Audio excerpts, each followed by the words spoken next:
Hello guys, और आ चुका हूँ मैं फिर से तुम सब के लिए इंडियन एविडेंस एक्ट 1872 का पार्ट 2 लेके। है ना, कल अपन ने कुछ चीजें पढ़ी थी, ज्यादा कुछ पढ़ा नहीं था। तुम लोग जाके वो वीडियो देख लो बेटा। जब तक तुम लोग वो वीडियो नहीं देखोगे तब तक तुमको क्या चल रहा है चैप्टर में समझेंगे नहीं। तो प्लीज पूरा वीडियो देखना, लाइक करो, सब्सक्राइब करो, बहुत सारी चीजें लेके आ रहा हूँ। This is the third chapter. है ना, ये तीसरा चैप्टर है जो मैं तुम सबके लिए लेके आ रहा हूँ। तो जाइए और देखिए, एंजॉय करिए। दिसंबर अटेम्प्ट के लिए मैंने फ्री में लेक्चर डाले, फ्री में, फ्री ऑफ कॉस्ट यूट्यूब पे रहने वाला है ना। तो जो चैप्टर तुमको चाहिए, लगभग से लगभग 8-9 चैप्टर मैं तुम सबके लिए लेके आऊंगा और लेके आने वाला हूँ बहुत ही जल्द। है ना, तो सीरीज देखते रहो बेटा। तुम्हारी बहुत ज़्यादा हेल्प हो जाएंगे अगर तुम लोग सेल्फ स्टडी कर रहे हो और या फिर तुमने क्लासेस करी थी।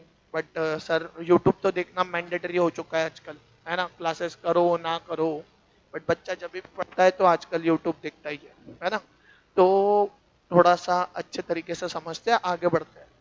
कल देखो, कल अपन ने, मैं अगर तुमको याद दिला दूं थोड़ा सा, तो कल अपन ने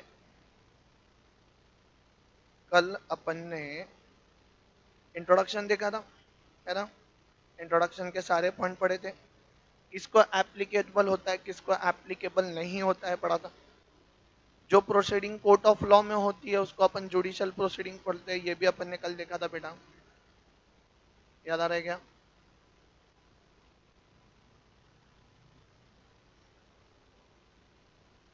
जो प्रोसीडिंग कहाँ पे होती है, कोर्ट में होती है, उसको जुडिशियल प्रोसीडिंग बोला जाता है, ये भी अपन ने कल पढ़ा था।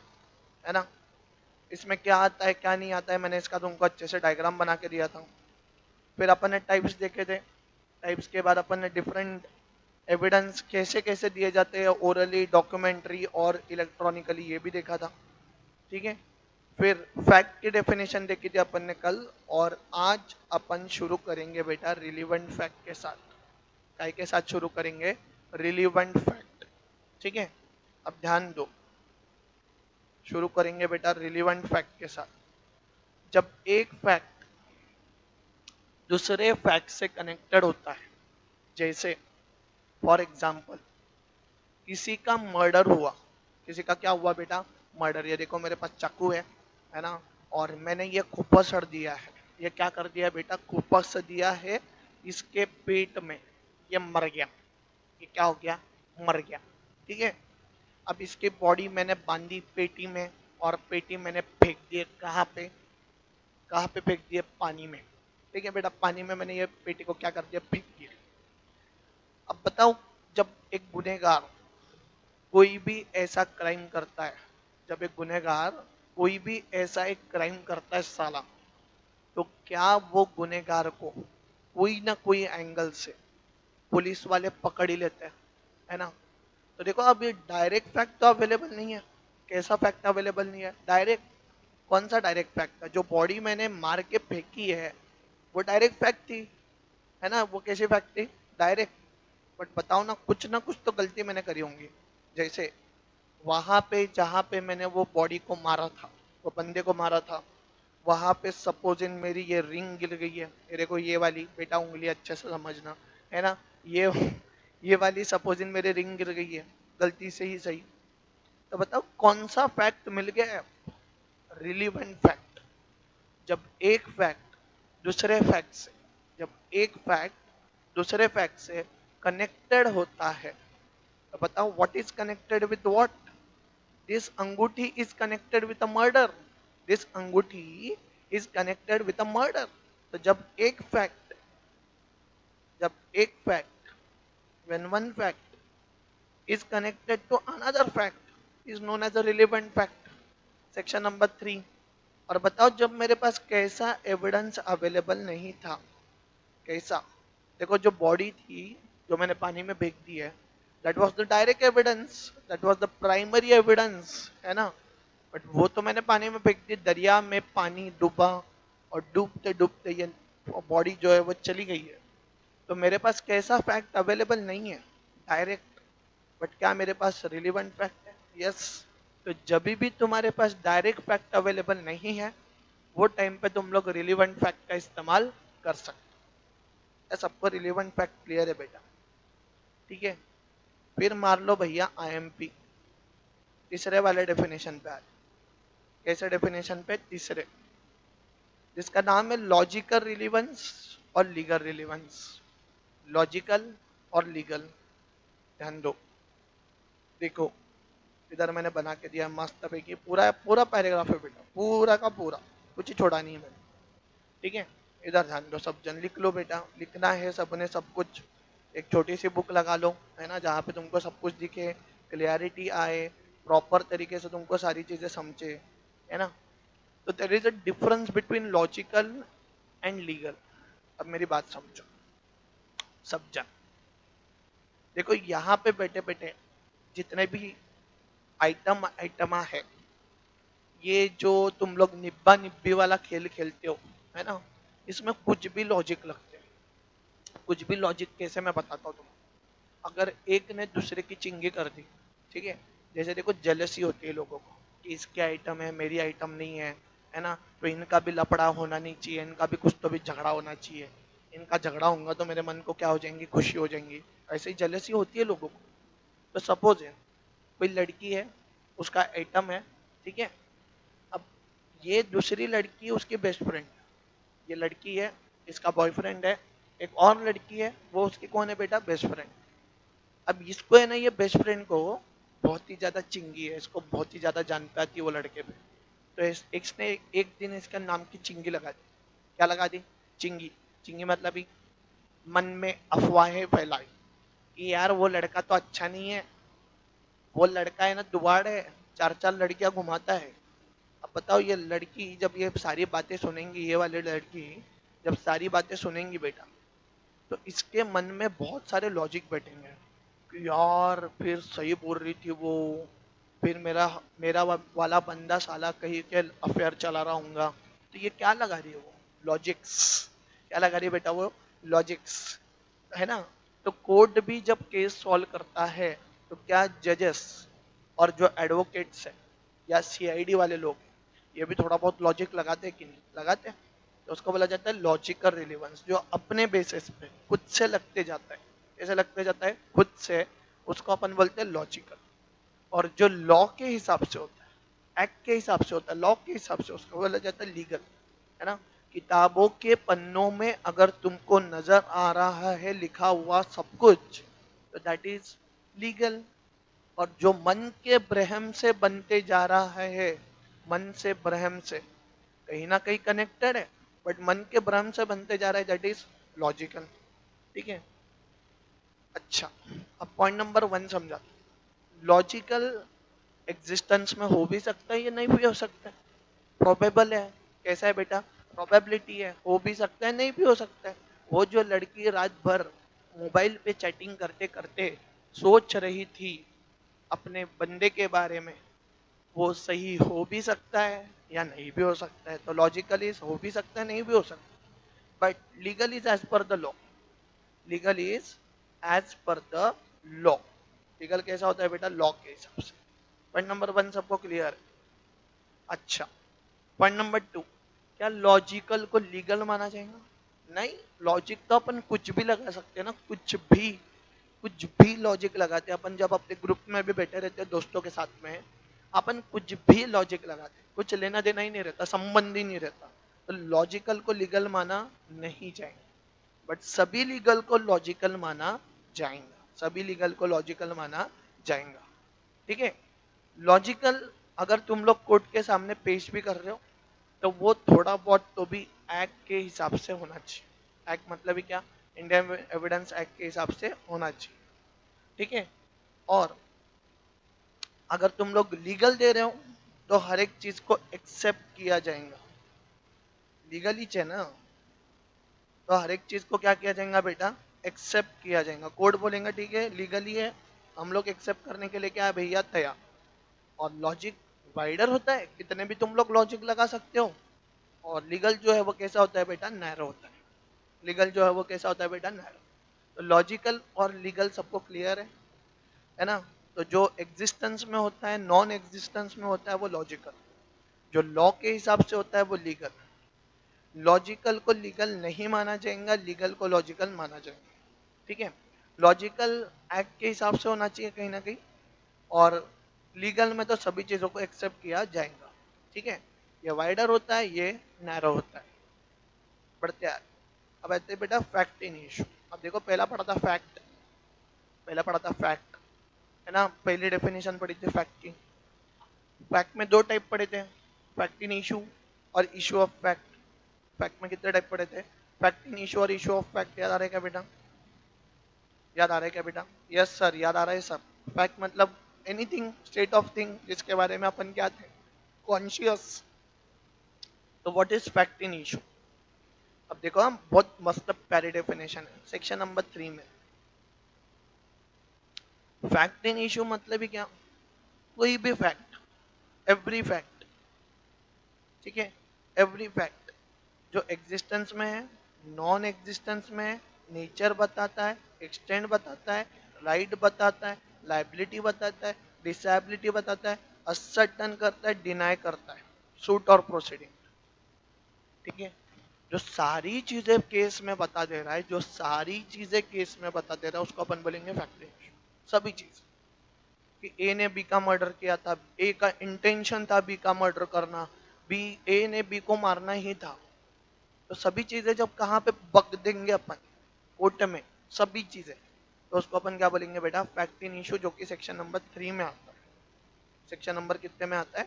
3 में। देखो मैंने इसका डायग्राम भी बना के रखा है। सेक्शन नंबर 3 में what is fact in issue, जो कि एग्जिस्टेंस में है, नॉन एग्जिस्टेंस में है, नेचर बताता है, राइट बताता है, लाइबिलिटी बताता है और एक्सटेंड बताता है। ठीक है, इसके 4 नाम है बेटा। कितने नाम है? 4।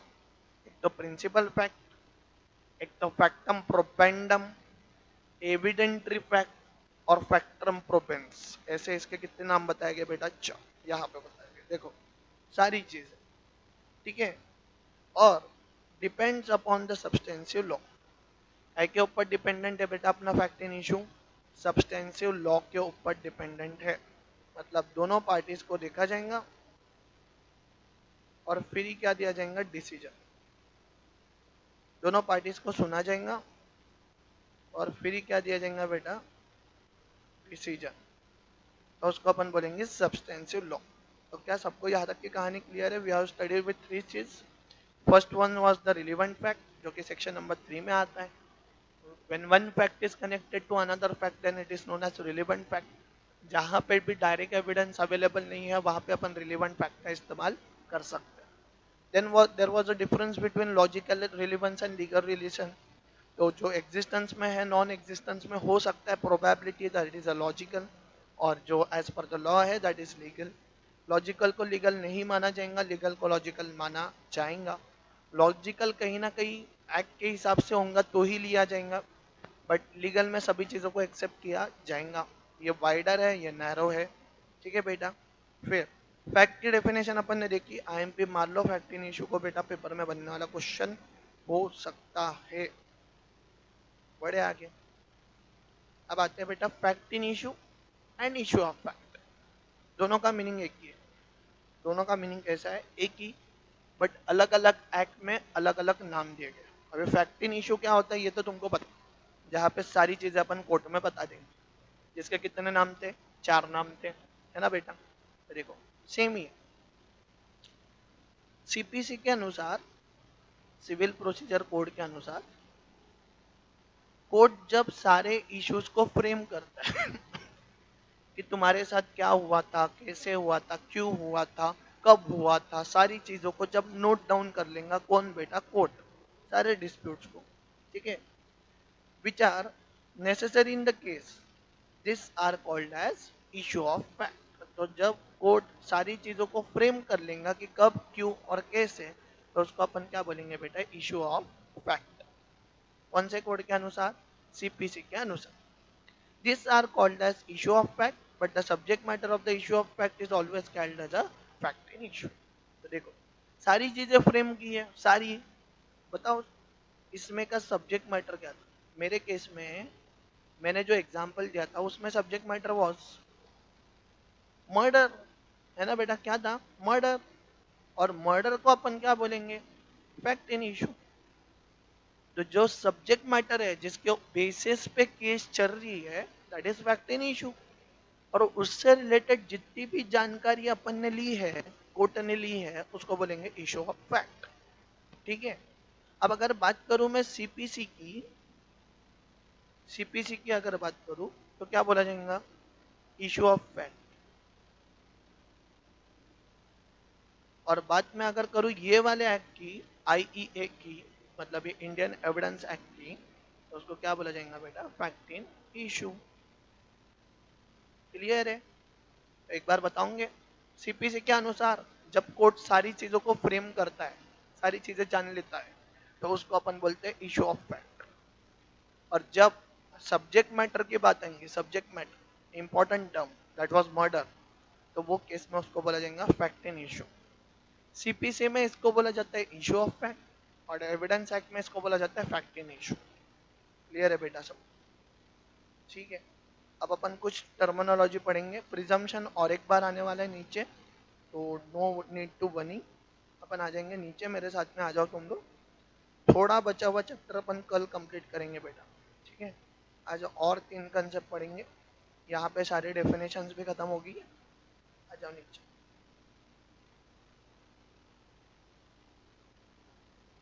Opinion of third party. सब जन आ जाएंगे मेरे साथ में, काय के ऊपर बेटा?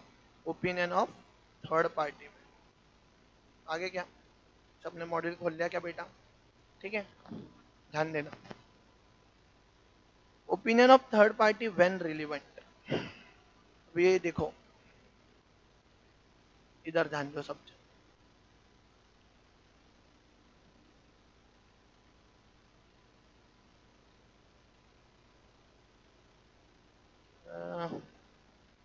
दो पार्टीज थी, है ना?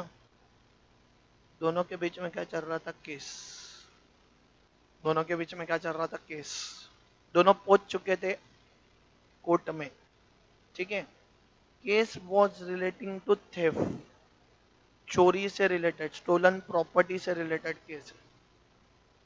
चोरी जो है वो मूवेबल प्रॉपर्टी की हुई थी। ठीक है। ज्वेलरी चोर ली थी ये साले गधड़े ने। ये ए है, ये बी है, और ए ने बी का क्या चोरा है बेटा? ज्वेलरी, मतलब मूवेबल प्रॉपर्टी चोर ली। ठीक है। दोनों पहुंच चुके कोर्ट में। अच्छा एक बात बता दो, एक चीज बता दो, यहाँ पे जो ज्वेलरी चोरी हुई है, ये क्या है? फैक्ट इन इशू की इशू ऑफ फैक्ट? सर ये फैक्ट इन इशू है। ये क्या है बेटा? Fact in issue. Subject matter है, jewellery is the subject matter जिसके ऊपर केस हो रही है दोनों के बीच में। और जब ये दोनों कोर्ट में जाएंगे अपनी केस को क्या करवाने के लिए? सॉल्व। अपनी केस को क्या करवाने के लिए बेटा? सॉल्व। तो बताओ वहां पे क्या एक विटनेस को, गवाह को कोर्ट पेश करने के लिए बोलेगा? कुछ तुम्हारे पास गवाह है क्या? है ना? हाँ। तो देखो, जब कोर्ट बोलता है विटनेस के बारे में, जब कोर्ट बोलता है कि तुम लोग गवाह को लेके आओ, तुमको अगर तुमको खुद को जिताना है तो किसको लेके आओ? गवाह को, मतलब ये विटनेस को। ये आ गया मिस्टर सी रोल में। ठीक है। मिस्टर सी ए के लिए आया हुआ है, मतलब मिस्टर सी किसका विटनेस है? ए का। तो क्या मिस्टर सी ए को बचाएंगा कि नहीं? बचाएंगा। ठीक है। और मुझे बताओ, ये तो साला, ये तो कौन है बेटा? चोर है। इसको बचाना चाहिए कि नहीं बचाना चाहिए? बट ऑब्वियस सर, इसको नहीं बचाना चाहिए। तो इसलिए कोर्ट बोलता है कि विटनेस का ओपिनियन लेना, विटनेस का ओपिनियन लेना कुछ बातों में इररिलेवेंट होता है। विटनेस का ओपिनियन लेना कुछ बातों में कैसा होता है बेटा? इररिलेवेंट। इररिलेवेंट मतलब सही कि गलत? गलत होता है। ठीक है। बट अगर वो विटनेस एक्सपर्ट है, अगर वो विटनेस कैसा है? एक्सपर्ट। सेक्शन नंबर कौन से में है बेटा? 45 में। तो देखो, ये बोलता है कि विटनेस अगर सादा सूदा होता था, एक्सपर्ट नहीं होता था, महान हस्ती नहीं होता था, तो उसका दिया हुआ सारी बातें को हम लोग क्या मान लेते थे? इररिलेवेंट। क्योंकि विटनेस बेस्ड होता है what is seen, what is heard, what is pre-received, what is conclusion, what is observation. है ना. विटनेस मतलब ही कौन होता है? जिसने देखा है, मर्डर होते हुए देखा है, जिसने चोरी होते हुए देखी है, वही तो विटनेस है. तो what is seen, what is heard, ठीक है, व्हाट इज प्री रिसीव्ड, अपने मन में के मन में भास क्रिएट करना, या फिर किसी से सुना हुआ है, ठीक है. व्हाट इज कंक्लूजन, कंक्लूजन मतलब लास्ट डिसीजन. या फिर what is observation, observation CID में वो बंदा करता था जो मेडिकल में काम, मेडिकल में मतलब वो लेबोरेटरी में काम करता था, साड़ूंग के दादा, है ना. ये सारी चीजें करने वाला बंदा जो है वो विटनेस है. बट इसका ओपिनियन कैसा माना जाता है? इररिलेवेंट. ठीक है, कैसा माना जाता है बेटा? इररिलेवेंट.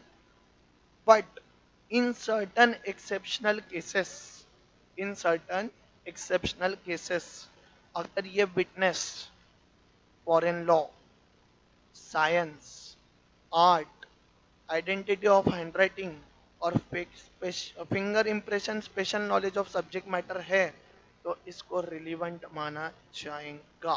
इसको क्या माना जाएगा बेटा? रिलीवेंट माना जाएगा. क्या माना जाएगा बेटा?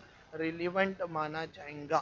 तो एक बार बताऊंगे, सेक्शन 45 इज विटनेस का ओपिनियन लेना इज इररिलेवेंट, क्योंकि witness is based upon what is seen, what is heard, what is pre received, conclusion and observation. But if we take the opinion of what expert as a witness on foreign law, science, art, handwriting and finger impression, it will be considered as relevant. समझ में आ रहा है? तो देखो, सभी को foreign law का knowledge होता है ऐसा नहीं है. देखो, हमको भी इंडियन लॉ का नॉलेज है, हमको फॉरेन लॉ का नॉलेज नहीं है बेटा. ठीक है. साइंस का जो एक्सपर्ट रहेंगे, जिन्होंने मेडिकल डिग्री करी है या इंजीनियर है, उनको वो एक्सपर्ट माने जाएंगे, है ना. जो साइंटिस्ट वाइंटिस्ट बने उनको एक्सपर्ट माना जाएगा. आर्ट्स, पेंटिंग करने वाला, हैंडराइटिंग जानने वाले भी एक्सपर्ट होते हैं और फिंगर इंप्रेशन जानने वाले भी एक्सपर्ट होते हैं. तो इनका ओपिनियन कोर्ट को रिलीवेंट माना जाएगा. ठीक है. साथ में आज के डेट में तो सर हैंडराइटिंग से तो साइन ही नहीं होती, है ना. आज तो हम लोग इलेक्ट्रॉनिक डिवाइस वाले बन गए. हम लोग कैसे बन गए? इलेक्ट्रॉनिक डिवाइस वाले. तो देखो ना, इलेक्ट्रॉनिक डिवाइस से रिलेटेड तुमको अगर ओपिनियन चाहिए एक्सपर्ट का, तो वो आता है 45A में. तो क्या बोलते हैं देखो, when in the proceeding the court has to form an opinion on any matter relating to the information transmitted or stored in the computer resources or any other electronic or digital form, the opinion of examiner of electronic evidence referred to in section 79 of Information Technology Act 2000 will be relevant. तो अगर कैसे related evidence चाहिए बेटा? Computer resources, computer resources या फिर electronic या फिर digital से रिलेटेड तुमको क्या चाहिए? ओपिनियन. तो कौन से बंदे को पकड़ के लाओ? जो एग्जामिनर है. किसको पकड़ के लाओ? जो एग्जामिनर है. काय का बेटा? इलेक्ट्रॉनिक एविडेंसेस का. ऐसा बंदा जिसको ये फील्ड में पूरा नॉलेज रहेगा, जो कि सेक्शन नंबर 79A में आता है IEA एक्ट में, उसको पकड़ के लाने का, तो ही जाके तुम्हारे एविडेंस को रिलेवेंट माना जाएगा. पॉइंट नंबर 1 2 क्लियर है बेटा? बड़े आगे 46 क्या बोलता है देखो. 46 fact which support or are inconsistent with the opinion of expert are also relevant. तो देखो, जब अपन ने विटनेस का, सादे विटनेस का जो एक्सपर्ट नहीं था, उसका ओपिनियन लिया था, तो सारी चीजें इररिलेवेंट थी. सारी चीजें कैसे थी? इररिलेवेंट. बट जैसे ही मैंने एक्सपर्ट को बुलाया, तो जितनी सारी चीजें पहले कैसी लग रही थी, इनकंसिस्टेंट, वो किसका ओपिनियन लेने की वजह से? एक्सपर्ट का. इसको अब क्या माना जाएगा बेटा? रिलेवेंट. तो सारी चीजें जो पहले कैसी थी, इनकंसिस्टेंट, इस पे किसका ओपिनियन लेने की वजह से, किसका ओपिनियन लेने की वजह से? एक्सपर्ट का. अब सारी चीजें कैसे हो जाएंगी बेटा? रिलेवेंट. सारी चीजें कैसे हो जाएंगी बेटा? रिलेवेंट। क्लियर है? अब आगे के सेक्शन में फटाफट बताता हूँ अदर, जहाँ पे एक्सपर्ट का ओपिनियन लिया जाएगा। 47 में हैंडराइटिंग पे रिलेटेड लिया जाएगा एक्सपर्ट का। 47 में कैसे रिलेटेड लिया जाएगा? हैंडराइटिंग। 47A में डिजिटल सिग्नेचर से रिलेटेड लिया जाएगा। ठीक है। फिर 48 में राइट और कस्टम, रीति और रिवाज से रिलेटेड लिया जाएगा। 49 में इधर रीति है इधर रिवाज है ना, पुरखों की जमाने की जो कहानी है रीति और रिवाज, उसके ऊपर भी ओपिनियन ऑफ एक्सपर्ट लिया जाता है पुराने जमाने वाले लोगों से, जिनको उसके बारे में पूरा न्याच है। देखो आज भी अपन देखे तो बहुत सारी बुक्स अवेलेबल है जो कि अपने हिंदू लॉ से रिलेटेड बताई गई है। 1955, 1990 सब में बुक्स बनी है बेटा, बहुत पुरानी पुरानी। और बहुत लोग आज भी ये किताबें पढ़ते हैं, तो उनसे एक्सपर्ट की राय ली जाएंगी। और अगर कोई रिलेशनशिप जानना है, रिलेशनशिप मतलब ही लीगल रिलेशनशिप, कि दो बंदों के बीच में पार्टनरशिप थी या नहीं थी, दो बंदों के बीच में एलएलपी था या नहीं था, ये अगर जानना है तो सेक्शन नंबर 50 को फॉलो किया जाएगा। क्लियर है भाई? एक बार पूरा ओपिनियन ऑफ एक्सपर्ट बताऊंगे सब जन। बताओ बिना देखे क्या तुम लोगों को ये चीजें याद आ रही है? यस सर, याद आ रहा है ना sir? Opinion of expert section number 45। Section 45 बोलता है कि सादे सूदे विटनेस का ओपिनियन लेना इज इररिलेवेंट। बट वही अगर तुम लोग लेके आ जाओ एक्सपर्ट को, who is expert in foreign law, science, art, handwriting और फिंगर इंप्रेशन, तो सारी चीजों को रिलेवेंट माना जाए। ठीक है। सेक्शन 46 बोलता 45A बोलता था कि कंप्यूटर रिसोर्सेज से रिलेटेड अगर मुझे क्या चाहिए, एविडेंस चाहिए, तो वो केस में ऐसे एग्जामिनर को बुलाओ जो कि इलेक्ट्रॉनिक एविडेंस देने वाला है। Section 79A of IT act, अरे मैंने गलती से इधर लिख दिया बेटा, इधर लिख चेंज कर लो, इंफॉर्मेशन टेक्नोलॉजी एक्ट का होना चाहिए। ठीक है। साथ में सारी चीजें जो पहले इनकंसिस्टेंट लग रही थी कोर्ट को, अब कैसे लगने लगे। रिलीवेंट सेक्शन नंबर कौन से में बेटा? 46 में। और अदर मैटर की अगर बात करूं तो 47 में हैंडराइटिंग आता है। 47 में क्या आता है बेटा? हैंडराइटिंग। हैंडराइटिंग 47A में आता है डिजिटल सिग्नेचर। इसमें आता है कस्टम 48 में। यूजेस आता है 49 में। और 50 आता है बेटा रिलेशनशिप। ठीक है। क्लियर है? अब विटनेस से रिलेटेड ही पॉइंट पढ़ रहे, तो हु इज विटनेस, किसको विटनेस माना जाएगा कोर्ट में, कौन आके गवाही दे सकता है ना बेटा? तो देखो हु इज विटनेस, विटनेस पे आते, हु में टेस्टिफाई, कौन आके गवाही दे सकता है? सभी लोग, सभी लोग जो कि competent to testify. Competent to testify मतलब जिनके पास नॉलेज है कि केस कैसे रिलेटेड है, और जिनके पास नॉलेज है कि उन्होंने कुछ ना कुछ देखा था, जब कुछ ना कुछ हुआ था, मर्डर वर्डर हुआ था, चोरी वोरी हुई थी, किसी ना किसी को ठोका था, तो ये जब उन्होंने देखा था, तो वो ही बंदा कौन है बेटा? Competent. Unless the court consider that they have prevented from understanding the question. But court को अगर लगने लग गया कि ये जो विटनेस को सालों ने खटेरे में करे कि ये कुछ काम का नहीं, ये बैल बंगा है, कैसा है बेटा? बिंडो के, इसको अक्कल ही नहीं है, तो फिर कोर्ट बोलेगा ऐसा वाला हमको चलने वाला नहीं है। या फिर जो बंदा रैशनल आंसर नहीं दे सकता, रैशनल मतलब ही सही और गलत की फर्क जिसको नहीं होती है, ऐसा बंदा हमको कोर्ट में चलने वाला नहीं है। ठीक है बेटा? तो सभी लोग, तेरे को लिख दिया देता हूं, ऑल पीपल, सभी लोग विटनेस बन सकते, विटनेस बन सकते। बट दो लोगों को नहीं माना जाएगा। कितने लोगों को बेटा? दो। फर्स्ट वन इज जिसको क्वेश्चन के आंसर नहीं आ रहे, तो खुद को प्रिवेंट कर रहा है, प्रिवेंट कर रहा है मतलब छुपा रहा है बातें, उसको। और दूसरा मतलब जो रैशनल आंसर नहीं दे सकता है वो। ये दोनों बंदों को विटनेस माना नहीं जाएंगे। By tender years, extreme oldness, diseases और any other cause of same kind. अब क्यों वो रैशनल डिसीजन नहीं दे पा रहा है? रैशनल मतलब उसको सही हो क्या और गलत क्या, ये समझ में नहीं क्यों आ रहा है? क्योंकि टेंडर एज होगी। टेंडर एज मतलब है क्या, जितनी लिमिट थी उतनी एज की लिमिट खत्म हो गई है, या फिर बहुत ज़्यादा ओल्ड एज का हो गया है, बूढ़ा हो गया है, तो फिर कटहरे में आना भी मुश्किल ही है, या फिर उसको डिसीज हो गई है, या फिर एनी अदर कॉज हुआ है, तो वो केस में वो विटनेस नहीं बन सकता। तो चार ऐसे लोग हैं जो विटनेस नहीं बन सकते बेटा। एक तो टेंडर एज वाला, एकदम एक्सट्रीमली ओल्ड एज वाला जिसको बॉडीली या मेंटली डिसीज हुई है, या फिर any other cause of same thing वाला बंदा है, तो ये लोग नहीं बन सकते हैं। ठीक है। साथ में कोई फिटाड़ है, फिटाड़ मतलब ये दिन भर पी के पड़ा रहता है साला, ऐसा कोई बंदा है तो वो भी बंदा टेस्टिफाई नहीं कर सकता। ठीक है। बट अगर कल उठ के, जैसे रात में पिटाड़ है बट सवेरे उसको सब समझ में आ रहा है, दिन में पीता नहीं है, रात में पीता है ऐसे, तो सवेरे वो अगर रैशनल डिसीजन कर सकता है, रैशनली आंसर कर सकता है व्हाट इज सही और व्हाट इज गलत, तो वो केस में वो भी विटनेस बन सकता है। क्लियर है बेटा सबको यहाँ तक के?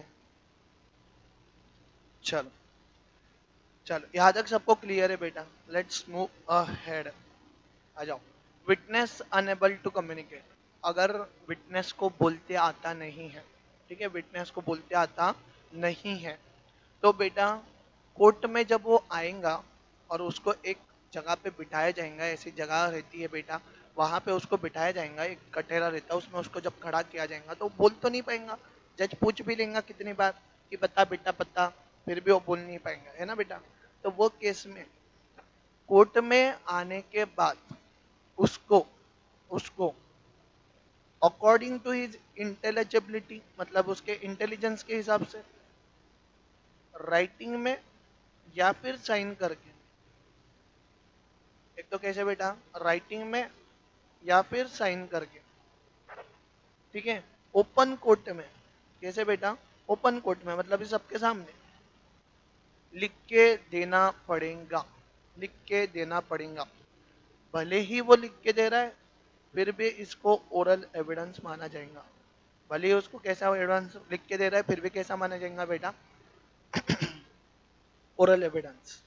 अब जब ये राइटिंग में लिख के देगा या साइन कर रहा है, साइन कर रहा है मतलब ये ऐसे हाथ वारे कर रहा है, देखो तुम लोगों ने देखा होगा इनकी भाषा थोड़ी अलग होती है, इनकी स्पेशल स्कूल होती है, तो ये लोग जो है साइन से बात करते हैं, तो इसके लिए एक स्पेशल एजुकेटर को बुलाया जाएगा। किसको बुलाया जाएगा बेटा, special educator, who has the knowledge about कि ये लोग कैसे बात करते हैं, और वो बंदा रिकॉर्ड करेगा फिर स्टेटमेंट। ठीक है। या फिर वीडियो ग्राफिक्स के थ्रू भी ये बता सकते, वीडियोग्राफिक्स के थ्रू भी ये बता सकते हैं। ठीक है। Spouse as a witness, spouse का मीनिंग होता है एक तो हस्बैंड या फिर वाइफ। ठीक है। In a civil proceeding the spouse of a party is competent to witness, they may testify in the favour or in against, और in the criminal proceeding against any person the spouse may give evidence. तो अगर civil की बात करूं तो husband wife के लिए जा सकता है गवाही देने, और वाइफ हस्बैंड के लिए गवाही देने जा सकती है, एक तो फेवर में या फिर उसके अपोज में। एक तो कैसे बेटा, फेवर में,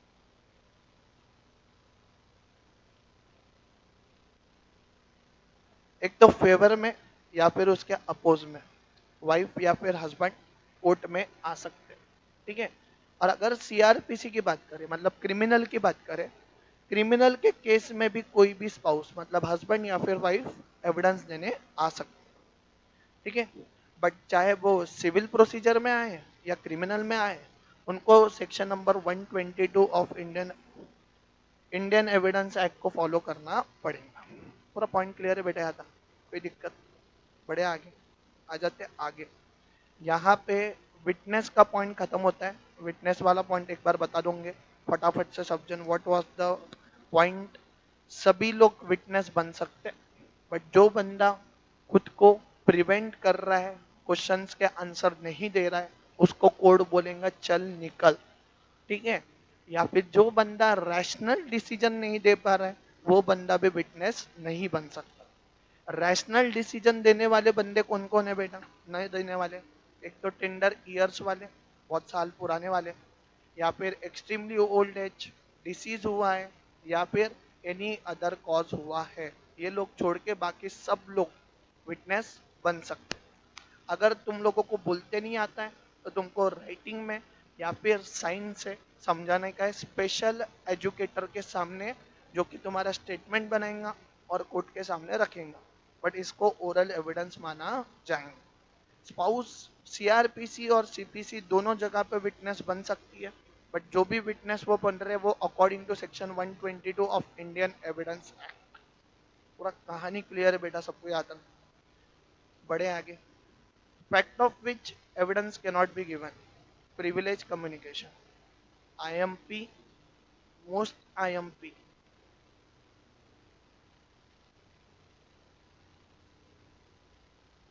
ठीक है।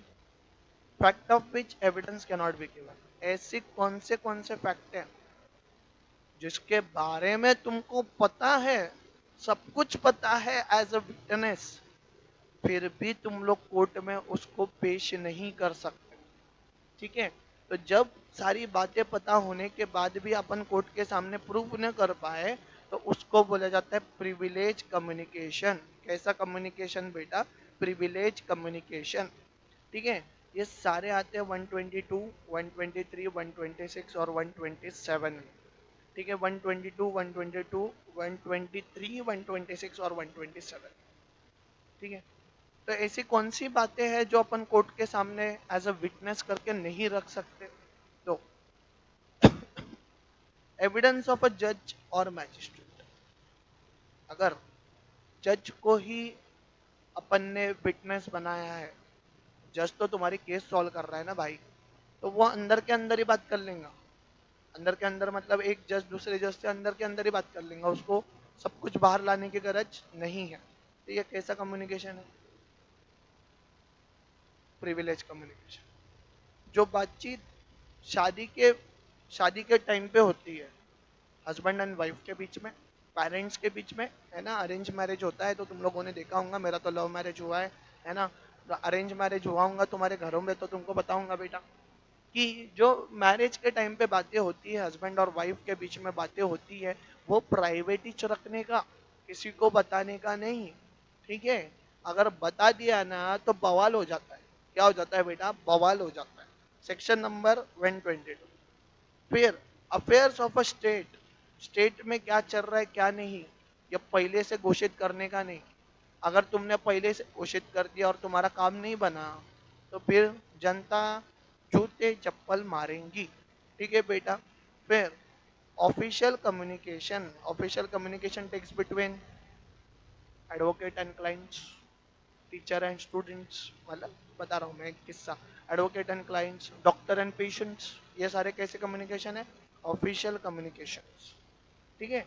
फिर अगर कोई इंफॉर्मेशन मैजिस्ट्रेट या पुलिस या फिर रेवेन्यू ऑफिसर के पास आ चुकी है, तो इन्होंने भी वो इंफॉर्मेशन को लीक करने का नहीं, भले ही उनके पास इंफॉर्मेशन आ चुकी है।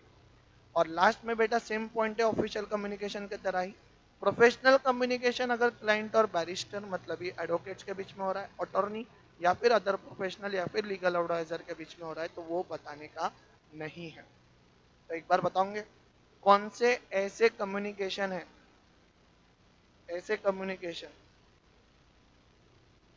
जिसके बारे में अपने को पता है, सब कुछ पता है, एविडेंस भी है, सब कुछ पता है, एविडेंस भी है, फिर भी अपन उसको कोर्ट में पेश, अपन वो विटनेस को कोर्ट में पेश नहीं कर सकते। ठीक है। That are 121। अगर एविडेंस किसके पास पड़ा हुआ है? जज और magistrate. Communication of marriage section number 122, 122।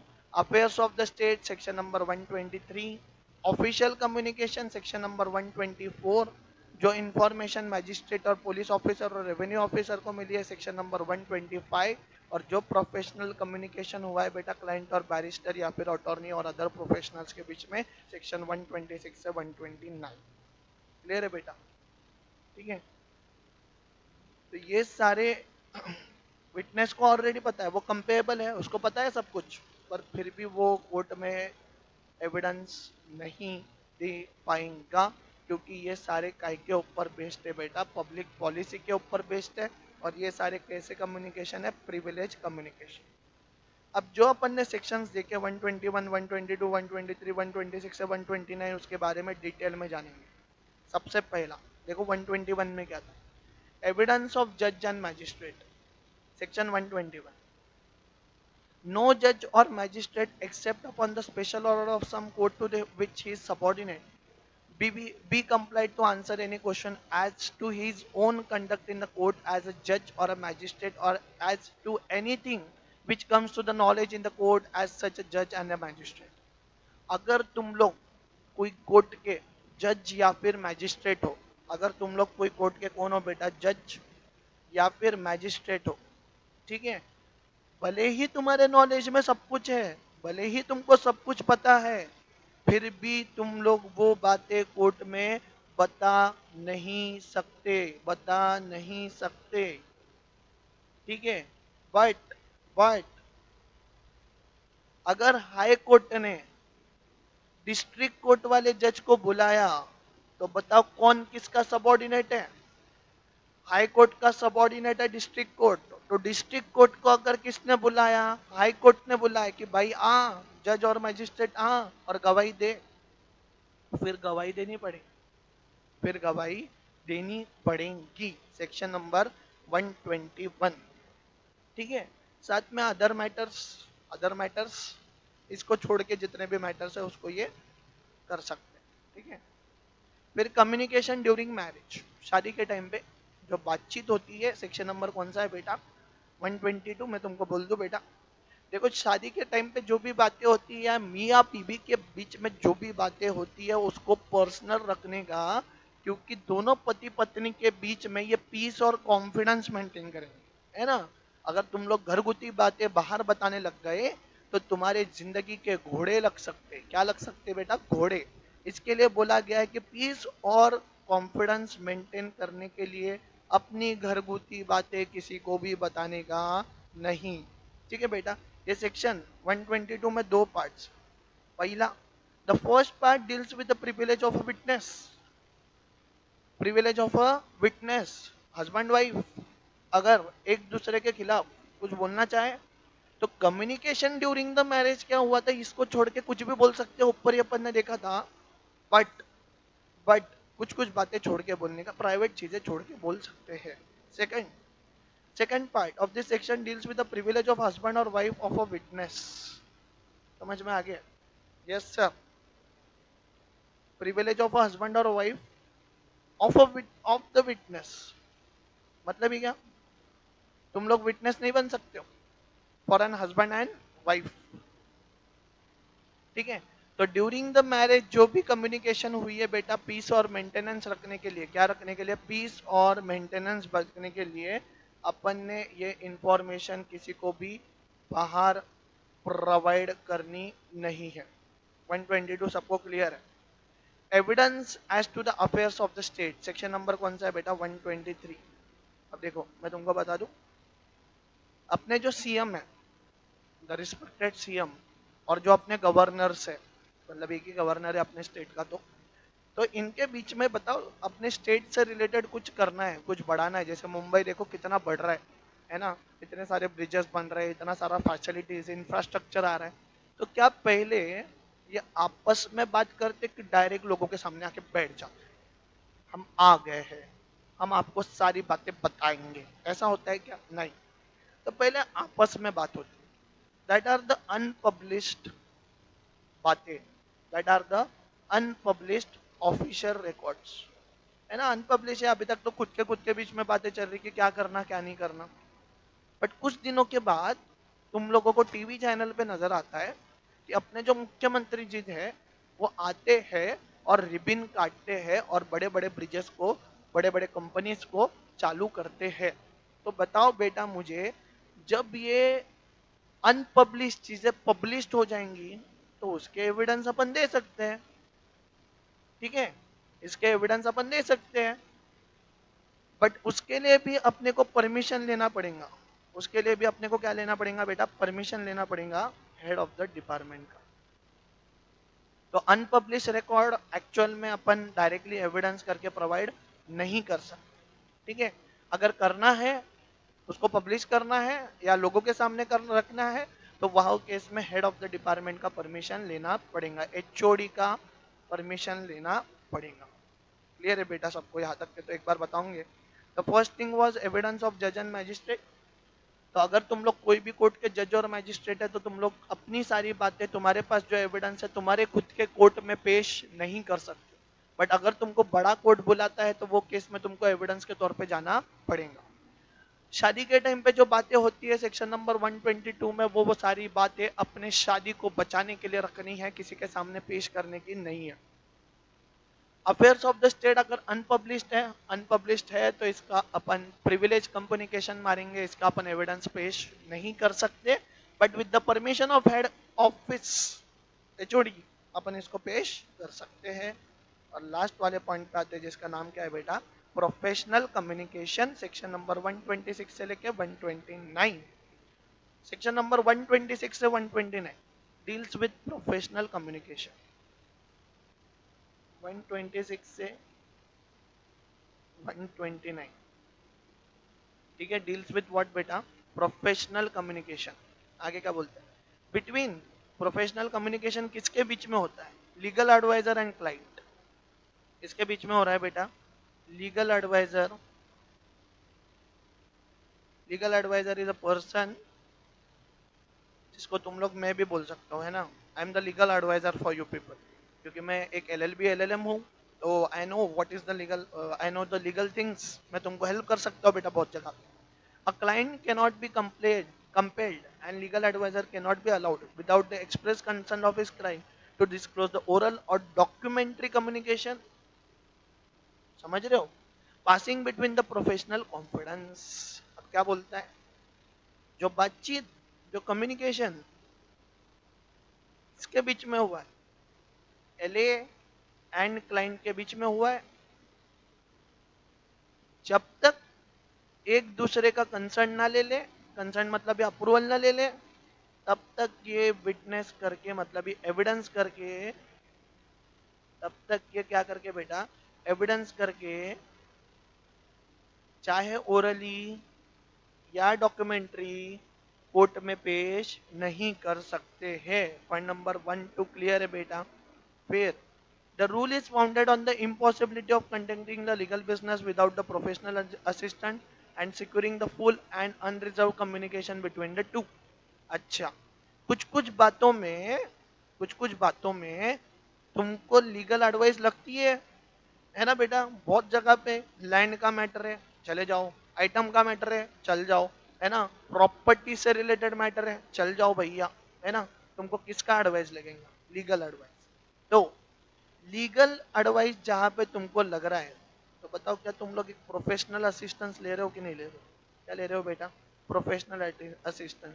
जैसे कल टूट के तुम लोग जब सीएस बन जाओगे, लोग भी तुम्हारे पास आएंगे चीजें पूछने के लिए कि बताओ सर क्या करूं, कंपनी कैसे फॉर्म करूं, कंपनी का क्या रूल है, कौन से वेबसाइट पे जाके मैंने ये काम करना है। तो बताओ तुम्हारा क्या लिया जा रहा है, प्रोफेशनल असिस्टेंस लिया जा रहा है। तो ये क्या फुल्ली सिक्योर्ड होना चाहिए कि नहीं, यस, फुल्ली क्या होना चाहिए बेटा, सिक्योर्ड होना चाहिए और अनरिजर्व होना चाहिए। अनरिजर्व मतलब किसी को भी बताने का नहीं है। कैसा होना चाहिए बेटा, अनरिजर्व्ड होना चाहिए, ठीक है। Under section 126 and 127, neither the legal advisor nor the interpreter, clerk or servant can permitted to disclose any communication made by him in the course and for the purpose of professional employment of such legal advisor, or the state the content of the condition of any document with which any such person has become advocated in the course and for the purpose of the employment। अच्छा, ना legal adviser, ना उसका employer, अच्छा employee, है ना, ना उसका कोई भी बंदा जो कि उसके ऑफिस में काम कर रहा है ना। देखो, जब एडवोकेट के ऑफिस में कोई आता है, उसका स्टाफ होता है, वो स्टाफ सुनते रहता है कि अंदर क्या चल रहा है। कैबिन में कान होते हैं इनके, ये कान लगा के बैठे हैं भैया, कहाँ पे, कैबिन के अंदर। तो इन्होंने अगर सब बातें सुन ली है या इनको सब बातें हमने बता दी है, तो भी हम लोग इसको एविडेंस के तौर पे without the consent of the client पेश नहीं कर सकते हैं, ठीक है बेटा। In general It is not open to the party to test the credit or impeach the truthfulness of the witness offered by him, but the court can, in its discretion, allow the party to cross-examine his witness. अच्छा, सामने वाला बोलता है कि तुम्हारे बीच में क्या बात हुई है तो तुम लोग नहीं बता रहे हो, कोई दिक्कत नहीं है, हम लोग एक दूसरे को क्रॉस एग्जामिन करना चाहते हैं. What is cross examine? जब सामने वाली पार्टी का आदमी, सामने वाली पार्टी का एडवोकेट मेरे क्लाइंट को क्वेश्चन पूछेगा तो उसको बोलेंगे अपन क्रॉस एग्जाम. तो सारी बातें तो हम लोग नहीं बताएंगे जो कम्युनिकेशन हमारे बीच में हुआ था, बट सामने वाला एडवोकेट जब मेरे क्लाइंट्स को क्या पूछता है बेटा, क्वेश्चंस, तो उसको अपन क्या बोलेंगे, क्रॉस एग्जामिन करने का मौका मिल सकता है. सारी बातें नहीं बताना बट क्रॉस एग्जामिनेशन कर सकते. आज की सारी बातें सबको क्लियर है बेटा. आई होप सो सबने अच्छे से लेक्चर देखा है. Thank you so much for watching. Keep loving. बहुत कुछ लेके आ रहा हूँ. एविडेंस एक्ट कल मैं पूरा कंप्लीट करके ही जाऊँ. ठीक है. Thank you so much.